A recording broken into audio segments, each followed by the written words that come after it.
Good morning, friends. Welcome back to Acre Homestead. Today is a beautiful day out here and we are going to spend the day in the garden.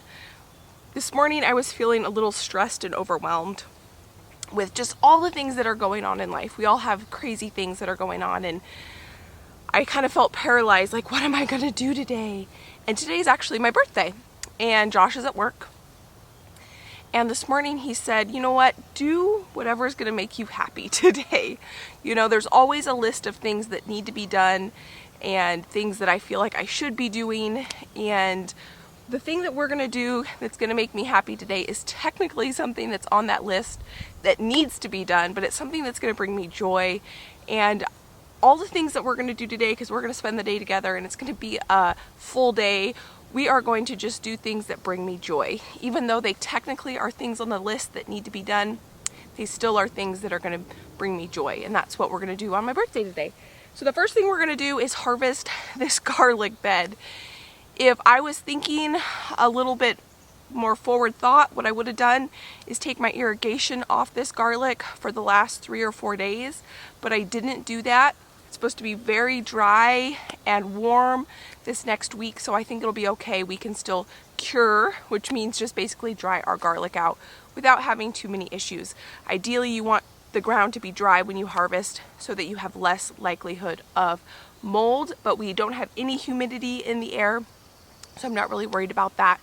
We are going to be harvesting blueberries and raspberries, and then we're going to go inside and spend some time in the kitchen, which is another thing that brings me joy. We are going to make a beautiful berry galette with homegrown berries, and we'll probably get some weeding and some planting, and we're just going to spend the day together. It's going to be a beautiful, calm, joyous day on this day. And there is over 549 heads of garlic in the ground, which means I need to go get my wheelbarrow. So one question that we can answer is, how do you know when it's time to harvest garlic? And the experts say when there's 3 dead leaves. So we have 1 here, 2, and 3 on this plant. Here we have more than 3, there's about 4. So it's definitely time to get in here and harvest this garlic. Garlic will continue to grow from itself. If you left this garlic in the ground, the head of garlic will, all those cloves will split, and each one of those cloves will grow another head of garlic. Well, I don't want that to happen, because if those garlic cloves start to split, then they're not going to be in long-term storage very well. I am going to be planting a bunch of this garlic in the fall. That's a thing that we've got to figure out where we're going to be putting it at the new house so that we can get a harvest next year. But I want to be the one to split it when I'm ready to go ahead and plant it. So this here, I don't know what happened here. All these plants fell over. I don't know if an animal got in here and trampled it or what, but we're gonna go ahead and pull these out. That's where we were just standing. I think I'm gonna go ahead and start on this end and we'll work our way toward that end. So this ground is pretty dry, which is great. All right. These are pretty decent sized heads of garlic here. I can not even put my fingers all the way around, which is great. These are soft neck varieties, meaning the stem can bend like this. After we cure this garlic, I'm going to show you how to braid these into beautiful braids. They almost turn into artwork. Oh, yeah.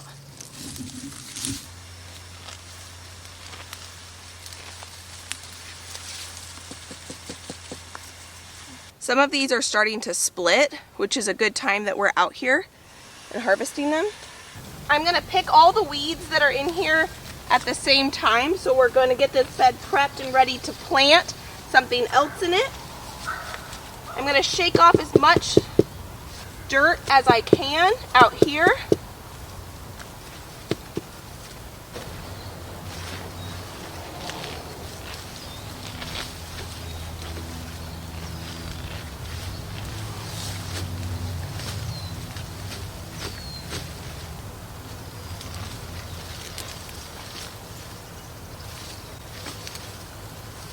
But I have to say, I'm super happy with this variety. Look how big those cloves are, or heads are. That's fantastic. There are some smaller ones, but overall, I can't put my hand all the way around the heads of garlic. I was very, very particular when I planted this garlic, the size of clove that I put in the ground. I tried to only put the largest cloves I had. The clove of garlic you plant directly correlated with the size of head you're going to get, because that's how much energy that clove of garlic has to create a head. The reason you want to plant your garlic in the fall, excuse me, it's getting warm out here, is I think the word is called stratification, and that's when the temperatures get really cold and that clove of garlic is exposed to really, really cold temperatures. It stratifies, and those garlics, that one garlic clove splits, and that's how it creates the multiple garlic cloves in one head of garlic. But I want to show you, it's time to harvest some of our elephant garlic, and I want to show you just how big it is. So these are 2 elephant heads of garlic, and I barely had to do anything to get that to come out of the ground. You see just how big these elephant heads of garlic are?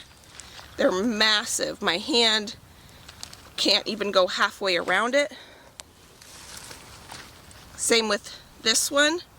And I'm going to take these little pieces off. You guys were so informative what these little pieces are called. And I'm going to harvest these, and I'm going to plant these at the new house, and we're going to have elephant garlic at the new house as well. One of the main reasons I started my YouTube channel back in January of 2021 was because I was starting my seeds, and in 2020 I didn't do any record keeping of what I planted, when I planted, where I planted, and I looked back and I regretted that. And I'm not much of a journaler. I am someone that's visual and can talk, and so I thought, you know what? That's why I want to start a YouTube channel. And as I'm pulling this garlic here, I'm thinking to myself and very frustrated that I'm like, I don't know what any of this garlic is. So I just spent a few minutes, watched my video of me planting this, and now I can tell you what it is, what's working, what's not working, and I know which garlic seed I saved and planted and what I purchased. And you want to know what's crazy is the stuff that I purchased has performed extremely poorly. And I don't think it's necessarily because I bought it versus saved it. I think it's more the variety, because I wanted to try a couple different varieties. So let me pull you back down here and show you and tell you what type of garlic we have planted in this bed. I also did write it down as I was watching the video, so I knew what was what. So from here over to this metal rod, that is Susanville garlic, and that's a soft neck variety, and that was garlic I seed saved. This little section here, from this metal rod to this metal rod, was called Chinese pink, and that didn't sprout at all. I did plant spinach, and I pulled the spinach, and I've been pulling the weeds. And so that was a very, very poor germination. We'll never plant that again. This here, from this rod to this rod, that right there is Extra Select. And you can see there's pretty poor germination rate in that one as well. I'll pull it up and I'll put it there so we can kind of compare. From this rod to that rod right there, that is Early Italian, and there's not very much that's grown in that as well, so I will never grow that ever again. From that rod to this stick, that is Silver Rose. That had a little bit better germination, but not fantastic. From this stick to that stick, we have more Susanville. And that is seed that I saved, and it's done very, very, very well. From this stick on over, it was a very random assortment. There is both Susanville and Chenowick and Music. If it's a soft neck in here, it's Susanville. If it's a hard neck, it's either Music or Chenowick, and that was all seed I saved, along with here's some elephant garlic that was from seed I saved and planted last fall. And that is why I am so grateful that I was able to have that documentation, because now I know which ones I'm going to plant, which is going to be the Susanville and the Chenowick. Susanville is probably what I'm going to plant moving forward, because I like braiding my garlic. The problem is that is a soft neck variety and you don't get garlic scapes. That's why I did plant some of the hard neck And I see here that I did miss one of the garlic scapes. This is a garlic scape that comes on hardneck varieties, and it's the flower. And it means you can get an earlier garlic harvest. And this tastes, it's a very mild garlic flavor, but it definitely tastes like garlic. So if you want garlic scapes, you need to plant hardneck varieties, and I'll show you what the neck looks like. But you can't braid hardneck varieties because the necks are hard and they're not braidable. So let's pull up the early select, the Italian, and I'm going to show you how few we got.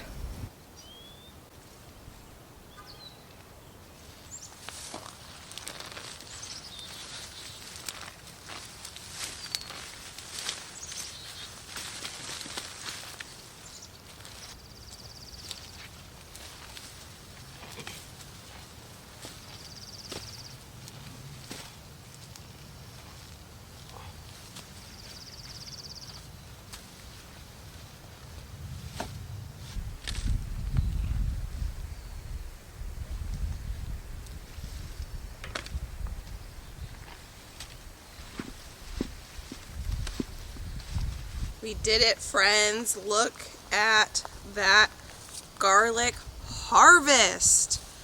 So to recap, right here we have Susanville, this empty column we have Chinese pink, then extra select, early Italian, silver rose. I was having a problem with silver rose getting stuck in the ground because a lot of them have already started to split open. And let's see if I can, well, I guess not a lot of them, but some of them had already started to split open and the necks came off. You can see that all the garlic cloves are kind of opening up from the head, and that means this is not going to last long term, but the ones that are closed up like this will. So these three varieties I don't want to plant next year, so I'm not going to save them for seed. So I'm going to preserve them up. These are garlic cloves. These are mostly Music and Susanville, but these were the random little ones I had left, so these garlic cloves are pretty small, so I'll probably preserve these ones up as well. Along there, we have mostly Susanville, and any hardneck varieties in here are going to be Music. My Susanville is the winner. It's probably what I'm going to grow moving forward. You can see how beautifully big these heads are. They lasted in the pantry for a really long time, and their heads are definitely the biggest out of any of the garlic we grew this year. I'm going to see if I can find more seed in the fall to plant. I'm also going to save this and we'll plant it together and figure out where we're going to plant it. But I bought this seed actually from a local farmer because in 2020 in the fall, I could not find any garlic seed for sale. I had missed that boat and it was all sold out. So I called a farm that I used to be a part of their CSA, Community Supported Agriculture, and their seed garlic got a virus. So they called around to a couple of their farmer friends. This is why it's good to know your farmer friends around. And I was able to buy some garlic or seed garlic from a local farmer. The only difference between seed garlic and garlic that you buy at the grocery store or garlic that you plant right here is if you buy seed garlic, it's certified not to have viruses or disease, but you technically could plant any garlic you find at the store and it will most likely grow. It's better, they say, to grow organic garlic if you're going to do that, because sometimes some garlics can be sprayed with a anti-sprouting agent so they don't sprout in the grocery store. But overall, I'm super happy with this experiment of trying different varieties. What it means is that I'm happy with the original varieties I started with. Because there were only 2 varieties that I could purchase from that local farmer, I just wanted to experiment and see if there were other varieties I liked better. And for me, Susanville and Chenowick, Susanville's the soft neck, Chenowick's the hard neck, so if I want scapes, I'm going to plant that. And then my elephant garlic are probably the only garlics I'm going to go planting forward. And I really like only having those 2 varieties plus elephant garlic because it's easy to know which is what. One's a hard neck, one's a soft neck. And right now it's going to be a lot more complicated for me to keep track of which garlic is which garlic. Let me show you what a hard neck variety looks like. So this is soft neck because the neck of it is very soft and we can bend it. And I have to see if I can find a hard neck variety. I know there are hard necks in here because we got garlic scapes This might be a hardneck, even though it is kind of bendable. Typically when you have hardneck varieties, the ones I've grown in the past, you cannot bend the neck. Oh, like here, this is a hardneck variety. You can't bend that, so you can't braid that. It would be very difficult to braid that, but most of the varieties are soft neck because I like being able to braid them. Typically, to cure your garlic or dry your garlic, you do not want to do it in direct sunlight. But because I'm going to be doing some other things around the garden today, and I harvested these and they were watered this morning, for the next couple hours where I'm working in the garden, I'm going to let them sit in the sun just to dry out a little bit. And then when we're done harvesting the other things we're going to harvest today, before we go inside to do some cooking, then we will take all of this garlic and put it where we're going to cure it. I'm going to show you where I'm going to cure it and how I'm going to cure it. Super simple, super straightforward, but for now we're just going to let it sit here and hang out. We are going to go harvest, though, right now, some raspberries. Here is the raspberry patch, and we're going to see how many raspberries we can get out of this. This is also all raspberries over here as well. I didn't think I was going to get too many raspberries this year because I didn't get very many last year, but I have been out here snacking on raspberries probably every other day, and I've had handfuls. Probably not enough to make raspberry jam, which I want to do this year, but there's certainly going to be enough to make a galette for dessert tonight and for Josh to enjoy some of them. That is kind of the benefit of being the actual gardener in the family, is sometimes you reap a little bit more of those rewards a little bit sooner because you're out here working in it. Not that Josh doesn't work, he works a lot, but I'm the one that does the garden stuff.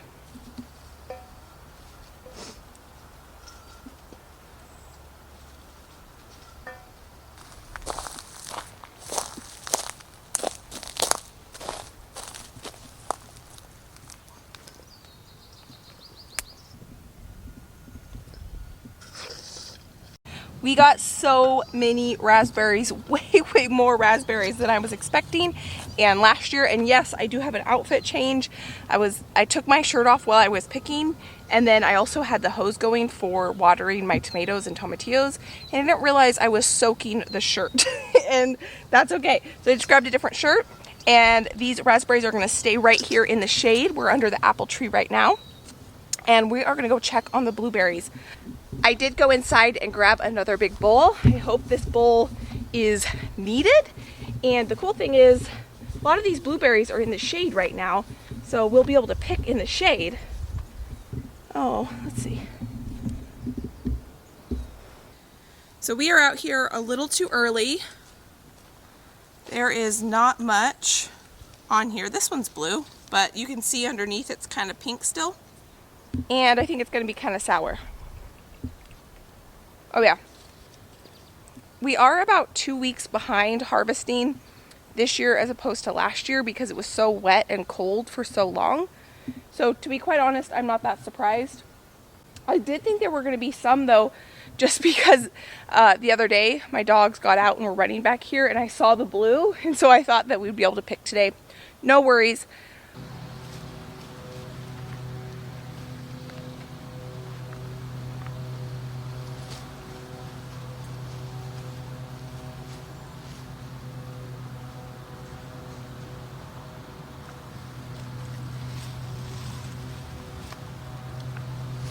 This bed now needs some amendments, and then I can plant it out for a fall crop.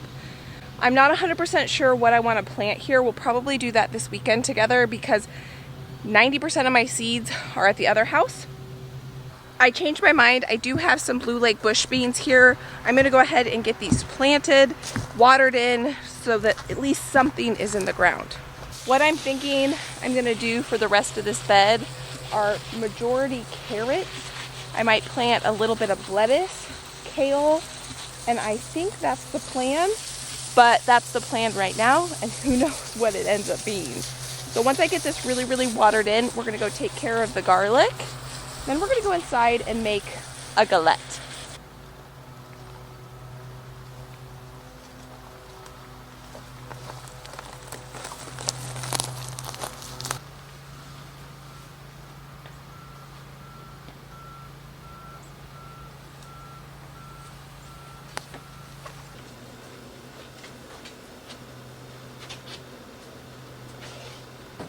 what I'm thinking is those 4 varieties that I'm not going to plant next year, I'm going to put on one of these boxes to cure/dry, and on the other box I'm going to put all my music. That's what I'm going to braid and I'm going to decorate my kitchen with, and then that's what we're going to save to plant this fall so that we can harvest it in 2023.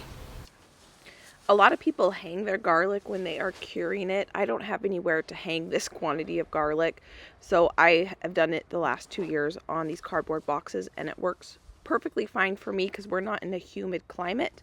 If you are in a humid climate, I would probably try to figure out a way to hang it. The cardboard boxes, the only purpose they are serving is just to keep the dirt level down.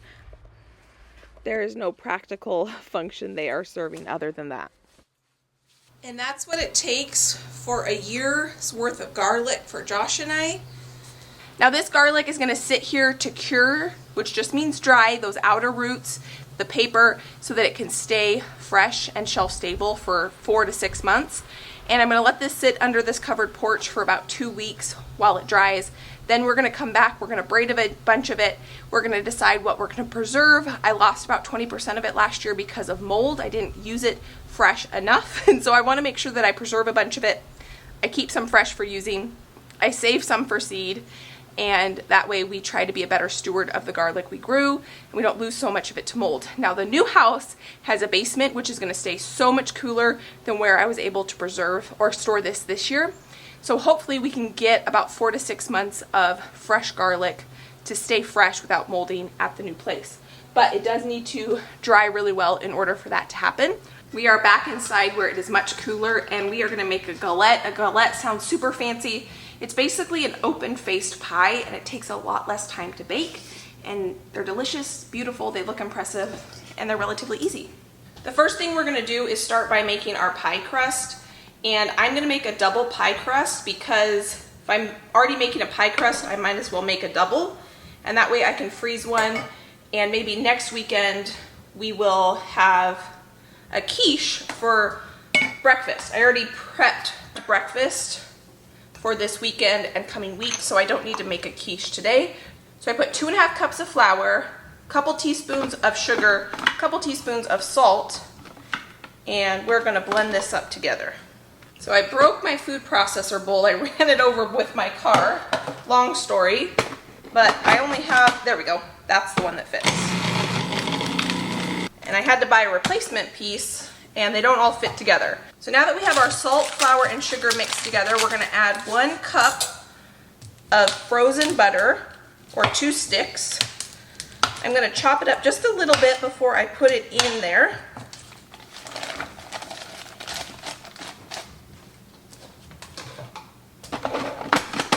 And we're going to pulse this.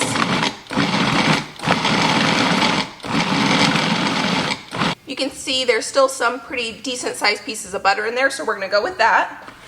I like to mix my water into my pie crust in a separate bowl, so we're going to put that in here.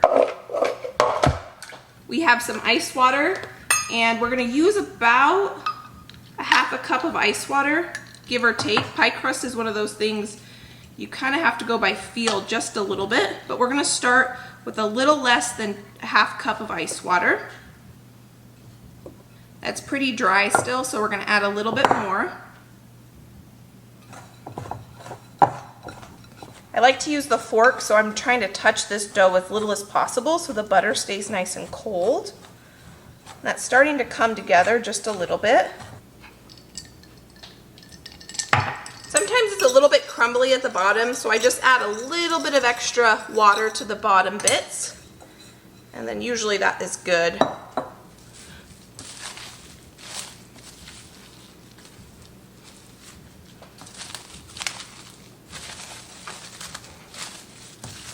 I'm not kneading this dough, I'm just using the saran wrap to push it together. Now that we have our dough in a ball, I'm going to cut it in half, and we have our 2 pastry crusts. One for now, one for later. This is the extra one. So I'm going to do the same thing. I'm going to wrap it up in foil, or saran wrap, and this is going to go in the freezer for a later use. I just preheated the oven to 375 degrees, and we're gonna roll out our pie pastry on a piece of parchment paper. We are gonna use a little bit of flour.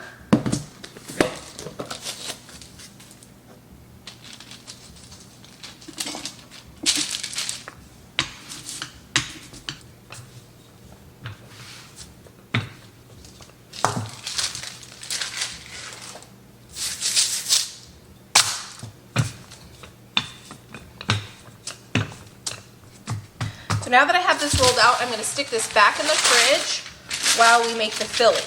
To make the filling, we're going to use the same bowl we used to make the crust. No need to make another one dirty. We're going to use 3 cups of raspberries, give or take. That's 2. This is a 2-cup measure, so I'm going to fill this halfway up next. And then I'm going to give these to Josh to enjoy because I've had enough of them fresh. Then we're going to add just 2 tablespoons of sugar, 1 tablespoon of starch. This is tapioca starch, but you could use cornstarch, and just a pinch of salt. And we're going to gently fold this together, and that's how easy it was to make the filling. And we're going to get our crust back out of the fridge. The reason we're trying to keep this cold is we want to keep that butter really cold to keep it as flaky as possible. Now we just pour this filling in the middle of our crust, and we're going to try to push it to the center.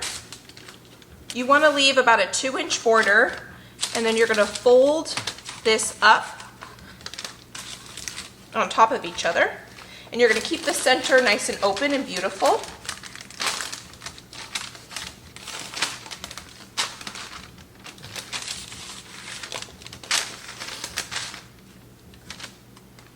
That's so beautiful. We have an egg.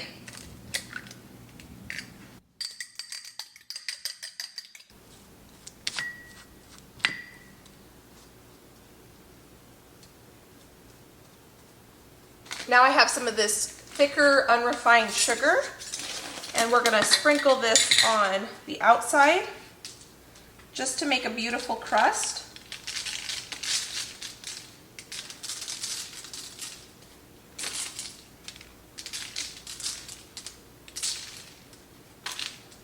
How beautiful is that? Now this is going to go straight into the oven. I'm going to bake that galette for 35 to 40 minutes. If I notice that the top of it's getting a little bit too brown before the crust is done, I'll throw a piece of foil over it.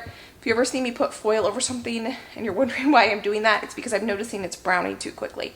That's just a way to kind of stop that browning process to allow the rest of the dish to cook. Now what I'm going to do is clean up my mess. I've got a little bit of a mess here. And then I am going to sit down for 35 minutes while this bakes, and I'll show you what it looks like when it comes out of the oven. I think it's done. You can see how nice and golden brown it is around the outside. Doesn't that just look so stunning and impressive? And it was so easy. 1 pie crust, some fresh berries. You could use frozen berries too. I probably put a little bit more cornstarch. I was pretty liberal on my measuring with the berries, and it looks a little juicy. So I hope it sets up well. Whether it sets up perfectly or not, it's going to taste fantastic. We will serve it with probably whipped cream or vanilla ice cream. I'm not sure. We are having a family dinner tonight, so I don't have to do any cooking today, which is awesome. I think I might go run to the pool or something. We got a lot of stuff done. We got the raspberries harvested. We got the garlic out of the ground curing. We got some seeds in the ground. I could go plant more seeds in the ground, but it's 3:30 right now, and I think just having a really chill, low-key afternoon is the way to go. I could also work on computer work, but you know what? I've enjoyed my birthday immensely up until this point, so I think I'm going to find some time right now to relax until family dinner, where I don't have to do any cooking. I guess I did do cooking. I made dessert. But like I said, I was only going to do things today that brought me joy, and this brings me joy. Bringing something straight out of the garden, making a beautiful dessert straight from the garden that was so easy, so beautiful, so rustic, so classic. I don't know. I'm really happy about it. So just thank you for taking time out of your day to spend time with me on my birthday. I'm really glad that something that else brings me joy is hanging out with you. And if you guys enjoyed this video, I can put a couple other videos you can go enjoy between now and my next one that comes out. I want to say thank you for being here. You all mean the world to me, and I really appreciate you taking the time to watch. But not only that, but your comments. I learn so much from your comments. I can't even tell you. There's one of me, there's many of you, and your comments are just so appreciated. So thank you for being here. I can't wait to see you next time. I hope you guys are having a fantastic summer.